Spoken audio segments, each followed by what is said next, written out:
नमस्कार, दिल्ली न्यूज में आपका बहुत बहुत स्वागत है। चलिए देखते हैं आज की 25 फटाफट काम की और महत्वपूर्ण बड़ी खबरों को। पर इससे पहले वीडियो को लाइक करना बिल्कुल न भूलें। दिल्ली में बढ़ेगी महिला सुरक्षा, हर जिले में खुलेगा नया महिला थाना।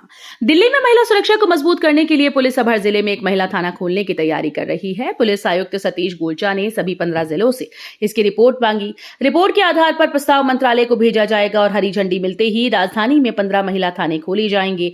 अधिकारियों का मानना है कि इससे महिलाओं से जुड़े अपराधों पर रोक लगेगी और पीड़िताओं को न्याय दिलाने की प्रक्रिया तेज होगी। संजय सिंह और इमरान हुसैन हाउस अरेस्ट में, केजरीवाल ने बीजेपी पर बोला हमला। दिल्ली में आम आदमी पार्टी और बीजेपी के बीच राजनीतिक तनाव बढ़ गया। संजय सिंह और इमरान हुसैन को हाउस अरेस्ट में रखा गया। इस पर मुख्यमंत्री अरविंद केजरीवाल ने बीजेपी पर हमला बोला और कहा कि पार्टी खुली गुंडागर्दी पर उतर आई है।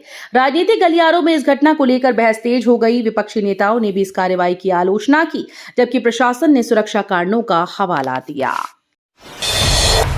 पीएम मोदी जन्मदिन पर दिल्ली सरकार की सौगात, मिलेंगे 101 आयुष्मान मंदिर। प्रधानमंत्री नरेंद्र मोदी के जन्मदिन पर दिल्ली सरकार राजधानी वासियों को बड़ी सौगात देने जा रही है। इस मौके पर सरकार 101 आयुष्मान मंदिर की शुरुआत करेगी। इसके साथ ही 5 अस्पतालों में नई स्वास्थ्य सुविधाएं भी शुरू की जाएंगी। अधिकारियों का कहना है कि इस कदम से आम लोगों को इलाज और बेहतर स्वास्थ्य सेवाएं आसानी से मिल पाएंगी। सरकार का दावा है कि ये पहल दिल्ली को आधुनिक और सुलभ स्वास्थ्य व्यवस्था की ओर लेकर जाएगी। दिल्ली से मेरठ सफर अब आसान, नमो भारत आरटीएस पूरा कॉरिडोर खुलने को तैयार। दिल्ली से मेरठ का सफर अब और भी आसान और तेज होगा। नमो भारत आरटीएस कॉरिडोर का पूरा 82 किलोमीटर लंबा मार्ग जल्द ही यात्रियों के लिए खोल दिया जाएगा। अभी आंशिक रूप से चालू इस प्रोजेक्ट के पूरा होते ही दिल्ली से मेरठ की दूरी मात्र 1 घंटे से भी कम समय में तय की जा सकेगी। अत्याधुनिक ट्रेन, तेज रफ्तार और आरामदायक यात्रा, नमो भारत कॉरिडोर बनेगा एनसीआर की कनेक्टिविटी का नया अध्याय। ISIS मॉड्यूल का भांडाफोड़, 2 आतंकी भेजे गए, 12 दिन की पुलिस कस्टडी में। दिल्ली पुलिस के स्पेशल सेल ने ISIS के बड़े टेरर मॉड्यूल का भांडाफोड़ किया। इस मॉड्यूल के आतंकियों का मकसद दिल्ली समेत देश भर में हमले करना था। गिरफ्तार किए गए 5 आतंकियों को पटियाला हाउस कोर्ट में पेश किया गया, जहां से 2 आतंकियों को 12 दिन की पुलिस कस्टडी में भेज दिया गया। जांच एजेंसी अब इनके नेटवर्क और साजिशों का खुलासा करने की कोशिश कर रही हैं। ये गिरफ्तारी सुरक्षा एजेंसी के लिए बड़ी सफलता मानी जा रही है। दिल्ली में बाढ़ का संकट बरकरार, हरियाणा सरकार से मदद की गुहार। राजधानी दिल्ली के कुछ इलाकों में अभी भी बाढ़ जैसे हालात बने हैं। बारिश थमने और यमुना का जलस्तर घटने के बावजूद कई जगह पानी भरा हुआ है। इस समस्या से निपटने के लिए दिल्ली सरकार ने हरियाणा सरकार से मदद मांगी। वहीं विपक्ष ने सरकार पर सवाल उठाते हुए प्रभावित लोगों के लिए मुआवजा घोषित करने की मांग की। फिलहाल प्रशासन हालात पर नजर बनाए हुए है और राहत कार्य जारी है। अब एक ही ऐप से दिल्ली और नोएडा मेट्रो का टिकट बुक करना होगा आसान। दिल्ली और नोएडा मेट्रो में सफर करने वाले यात्रियों के लिए बड़ी खुशखबरी है। अब दोनों मेट्रो के टिकट एक ही मोबाइल ऐप से बुक किए जा सकेंगे। नोएडा मेट्रो रेल कॉर्पोरेशन के प्रबंध निदेशक डॉक्टर लोकेश एम ने गुरुवार को कॉमन QR टिकट की सुविधा लॉन्च की। अभी तक दिल्ली मेट्रो का मोमेंटम 2.0 और नोएडा मेट्रो का NMRC ऐप अलग अलग काम करता था। नई सुविधा से यात्रियों को टिकट लेने में आसानी होगी और समय की भी बचत होगी। दिल्ली से काठमांडू जा रहे विमान में आई खराबी, बंद AC ने छुड़ाए यात्रियों के पसीने। दिल्ली से काठमांडू जाने वाले स्पाइस जेट के विमान में यात्रियों की फजीहत हो गई। तकनीकी खराबी के चलते देरी झेल रहे पैसेंजर्स को बिना AC के विमान के अंदर इंतजार करना पड़ा। दिल्ली से काठमांडू जा रहे स्पाइस जेट के SG-41 विमान में 100 से अधिक यात्री सवार थे, जिन्हें बाद में नीचे उतारा गया। एयरलाइन ने सूचना दी कि विमान में तकनीकी खराबी आने के कारण देरी हुई। हम इस समस्या को हल करने की कोशिश कर रहे हैं। पीएम मोदी आज मिजोरम से पहली दिल्ली ट्रेन सेवा करेंगे शुरू, सुरक्षा व्यवस्था सख्त। प्रधानमंत्री नरेंद्र मोदी आज मिजोरम में Bairabi Sairang broad gauge railway line का शुभारंभ करेंगे। इसके साथ पीएम मोदी मिजोरम दिल्ली के बीच पहली सीधी ट्रेन सेवा और 3 नई ट्रेन को भी हरी झंडी दिखाएंगे। उनके साथ केंद्रीय रेल मंत्री अश्विनी वैष्णव भी मौजूद रहेंगे। दौरे से पहले राज्य में सुरक्षा कड़ी कर दी गई और आइजोल में विशेष ट्रैफिक नियम लागू किए गए। ये कदम मिजोरम के कनेक्टिविटी और विकास के लिए ऐतिहासिक माना जा रहा है। कश्मीर का सेब सीधे दिल्ली, रेलवे ने शुरू की पार्सल स्पेशल ट्रेन सेवा। कश्मीर के ताजा सेब अब सीधे दिल्ली के बाजारों में पहुंचेंगे। भारतीय रेलवे ने इसके लिए पार्सल स्पेशल ट्रेन सेवा शुरू की। इस सेवा के जरिए सेब की ताजगी और गुणवत्ता बरकरार रहेगी और किसानों को बेहतर दाम मिलेंगे। अधिकारी बताते हैं कि ये पहल आपूर्ति श्रृंखला को मजबूत करने और उपभोक्ताओं को जल्दी और ताजा उत्पाद पहुंचाने में मदद करेगी। भविष्य में इस तरह की ट्रेन सेवाओं को और विस्तार देने की योजना है। दिल्ली में कांग्रेस की वोटर अधिकार यात्रा, जनता से जुड़ने का आह्वान। दिल्ली में कांग्रेस पार्टी जल्द ही वोटर अधिकार यात्रा निकालने जा रही है। पार्टी का उद्देश्य नागरिकों को मतदान और लोकतंत्र में अपनी भागीदारी के प्रति जागरूक करना है। कांग्रेस नेताओं ने जनता से अपील की है कि वे इस यात्रा में हिस्सा लेकर अपने अधिकारों के प्रति सजग रहें। राजनीतिक विश्लेषकों का कहना है कि ये कदम दिल्ली में पार्टी की जनता से सीधा जुड़ाव बढ़ाने और आगामी चुनाव में सक्रिय भागीदारी सुनिश्चित करने की रणनीति का हिस्सा है।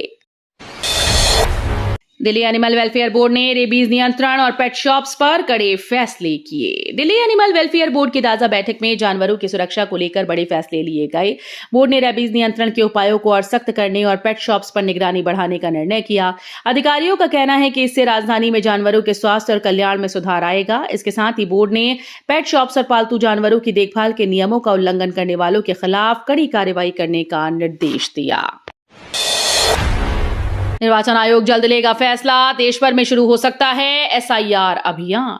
निर्वाचन आयोग देश भर में एसआईआर अभियान शुरू करने पर जल्द ही बड़ा फैसला लेने जा रहा है। इस अभियान का उद्देश्य मतदाताओं को जागरूक करना और लोकतांत्रिक प्रक्रिया में उनकी भागीदारी बढ़ाना है। अधिकारियों का कहना है कि एसआईआर अभियान से नए मतदाताओं को जोड़ने और मतदान प्रतिशत बढ़ाने में मदद मिलेगी। आयोग की योजना है कि इसे राष्ट्रीय स्तर पर लागू कर हर नागरिक को मतदान के अधिकार और जिम्मेदारी के प्रति संवेदनशील बनाया जाए। ग्रीन हाइड्रोजन से चलेंगे ट्रक, पायलट प्रोजेक्ट के लिए चुने गए देश के 10 प्रमुख हाईवे। देश में ग्रीन हाइड्रोजन आधारित ट्रक चलाने की दिशा में बड़ा कदम उठाया गया। केंद्र सरकार ने पायलट प्रोजेक्ट के लिए 10 राष्ट्रीय राजमार्गों का चयन किया। इन हाईवे पर जल्द ही ग्रीन हाइड्रोजन से चलने वाले ट्रक उतारे जाएंगे। विशेषज्ञों का मानना है कि ये पहल प्रदूषण कम करने और आयातित ईंधन पर निर्भरता घटाने की दिशा में मील का पत्थर साबित होगी। सरकार को उम्मीद है कि ये प्रोजेक्ट भविष्य में देश भर के लिए मॉडल बनेगा। ड्यू प्रवेश प्रक्रिया के बाद भी 9,500 सीटें खाली, विश्वविद्यालय के लिए बड़ी चुनौती। दिल्ली विश्वविद्यालय में इस बार प्रवेश प्रक्रिया पूरी होने के बाद भी 9,500 सीटें खाली रह गईं। खासतौर पर 2 प्रमुख कोर्सेज में एडमिशन न भर पाने से विश्वविद्यालय प्रशासन के सामने बड़ी चुनौती खड़ी हो गई। अधिकारियों का मानना है कि सीटें खाली रहने की वजह कोर्सेज की बदलती लोकप्रियता और छात्रों के दूसरे विकल्प हो सकते हैं। अब विश्वविद्यालय को इन कोर्सेज की आकर्षण बढ़ाने और भविष्य में एडमिशन रणनीति पर नए सिरे से विचार करना होगा। UER-2 टोल पर नियमों की अनदेखी, लोगों को झेलनी पड़ रही भारी परेशानी।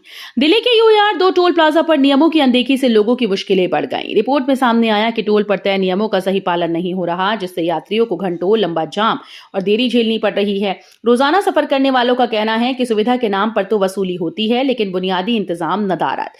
लोगों ने सरकार और प्रशासन से नियमों के सख्त पालन और टोल प्रबंधन में सुधार की मांग की है। लोकसभा चुनाव 2025 में 73 वैध नामांकन, छात्र संगठनों में बढ़ी हलचल। दिल्ली विश्वविद्यालय छात्र संघ चुनाव 2025 में बुधवार को नामांकन प्रक्रिया पूरी हो गई। 4 पदों के लिए कुल 73 वैध नामांकन मिले हैं। अब चुनावी माहौल और भी गर्म हो गया। एशिया, SFI, NSUI और ABVP जैसे बड़े छात्र संगठन आमने सामने हैं और सभी ने छात्रों को लुभाने के लिए अपनी रणनीति तेज कर दी। अगले चरण में उम्मीदवारों की अंतिम सूची जारी की जाएगी और फिर चुनाव प्रचार औपचारिक रूप से शुरू होगा। ऐश्वर्या राय बच्चन को HC से राहत, नाम फोटो के गलत इस्तेमाल पर रोक। दिल्ली हाईकोर्ट ने अभिनेत्री ऐश्वर्या राय बच्चन को बड़ी राहत दी है। कोर्ट ने उनके नाम और फोटो के गलत इस्तेमाल को निजता और गरिमा के अधिकार का उल्लंघन माना और उनके पक्ष में फैसला सुनाया। अदालत ने कहा कि किसी भी व्यक्ति का नाम और पहचान बिना अनुमति इस्तेमाल करना कानूनन अपराध है।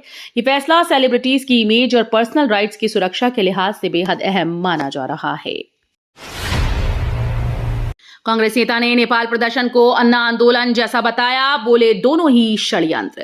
कांग्रेस नेता के बयान ने राजनीतिक हलचल मचा दी। उन्होंने नेपाल में चल रहे प्रदर्शनों की तुलना भारत के अन्ना आंदोलन से करते हुए कहा कि दोनों ही एक षड्यंत्र का हिस्सा थे।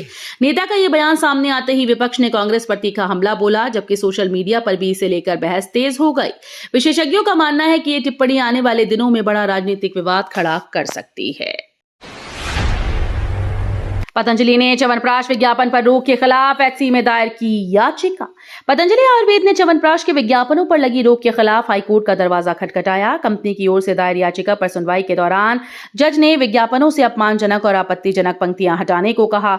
मामला उपभोक्ताओं को गुमराह करने वाले दावों से जुड़ा है, जिस पर पहले आपत्ति दर्ज की गई थी। कोर्ट अब मामले की अगली सुनवाई में तय करेगा कि पतंजलि को विज्ञापन जारी रखने की अनुमति मिलेगी या नहीं। दिल्ली ट्रैफिक जाम से बेहाल, रिंग रोड और आउटर रिंग रोड पर हालात बेकाबू। दिल्ली की सड़कें हर सुबह और शाम जाम के कहर से जूझती हैं। गाड़ियां रेंगती हुई नजर आती हैं, बसें बीच सड़क पर रुककर यात्रियों को चढ़ाती उतारती हैं और बाइक सवार गलियों से खतरनाक तरीके से निकलते हैं। रिंग रोड और आउटर रिंग रोड जैसे व्यस्त मार्गों पर ट्रैफिक पुलिस की गैर मौजूदगी ने स्थिति को और बिगाड़ दिया। राजधानी में ट्रैफिक जाम से लोगों का रोजाना घंटों बर्बाद हो रहा है, लेकिन समाधान अब भी दूर है। दिल्ली एनसीआर में बादलों के बीच राहत भरी हवा, 2 दिन बारिश के आसार। बादलों की लुकाछिपी और हवाओं को चलने से दिल्ली एनसीआर का मौसम सुहावना बना हुआ है। पिछले 24 घंटे में दिल्ली में अधिकतम और न्यूनतम तापमान में कोई बड़ा बदलाव नहीं हुआ। दिल्ली में न्यूनतम तापमान सामान्य के आसपास और अधिकतम तापमान सामान्य के आसपास रहा।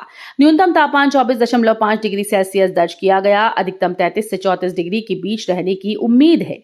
पिछले 24 घंटे में 19 किलोमीटर प्रति घंटे से लेकर 39 किलोमीटर प्रति घंटे की रफ्तार से पश्चिमी हवाएं चली। दिल्ली कोर्ट ने सोनिया गांधी पर वोटर लिस्ट धोखाधड़ी केस को किया खारिज।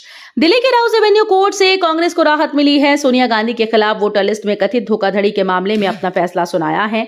शिकायत में आरोप था कि भारतीय नागरिकता लेने से पहले सोनिया गांधी का नाम चुनावी सूची में शामिल किया गया, लेकिन अदालत ने सभी दलीलों को खारिज करते हुए याचिका को निराधार बताया। इस फैसले से कांग्रेस को बड़ी राहत मिली, जबकि विपक्ष के लिए ये झटका माना जा रहा है। अमित शाह ने शुरू किया ट्रस्टेड ट्रैवलर प्रोग्राम, 30 सेकंड में मिलेगा इमिग्रेशन क्लियरेंस। केंद्रीय गृह मंत्री अमित शाह ने गुरुवार को वीडियो कॉन्फ्रेंसिंग के माध्यम से ट्रस्टेड ट्रैवलर प्रोग्राम की शुरुआत की। ये सुविधा अब लखनऊ, तिरुवनंतपुरम, त्रिची, कोझिकोड और अमृतसर एयरपोर्ट पर उपलब्ध होगी। इस कार्यक्रम के तहत यात्रियों को केवल 30 सेकंड में इमिग्रेशन क्लियरेंस मिल जाएगा। इससे एयरपोर्ट पर लंबी कतारों और मैनुअल जांच से बड़ी राहत मिलेगी। केंद्र सरकार का दावा है कि यह कदम यात्रियों को विश्व स्तरीय यात्रा अनुभव देने की दिशा में बड़ा बदलाव साबित होगा। देश भर में डेंगू मलेरिया बढ़े, स्वास्थ्य मंत्री ने राज्यों को सतर्क रहने के दिए निर्देश। देश के कई शहरों में डेंगू और मलेरिया के मामले तेजी से बढ़ रहे हैं। इस पर केंद्रीय स्वास्थ्य मंत्री जेपी नड्डा ने सभी राज्यों के मुख्यमंत्रियों को सतर्क रहने के निर्देश दिए। मंत्री ने कहा कि आने वाले महीनों में एहतियाती कदम उठाने के साथ सामुदायिक जागरूकता बढ़ाई जाए। स्वास्थ्य मंत्रालय ने मच्छर नियंत्रण अभियान और जनता की सक्रिय भागीदारी को डेंगू मलेरिया नियंत्रण में अहम बताया। समय पर कार्रवाई से इन बीमारियों पर प्रभावी नियंत्रण संभव है। तो ये थी आज की बड़ी खबरें। रोजाना ऐसे ही सबसे पहले अपडेट पाने के लिए चैनल को सब्सक्राइब करना बिल्कुल न भूलें। धन्यवाद।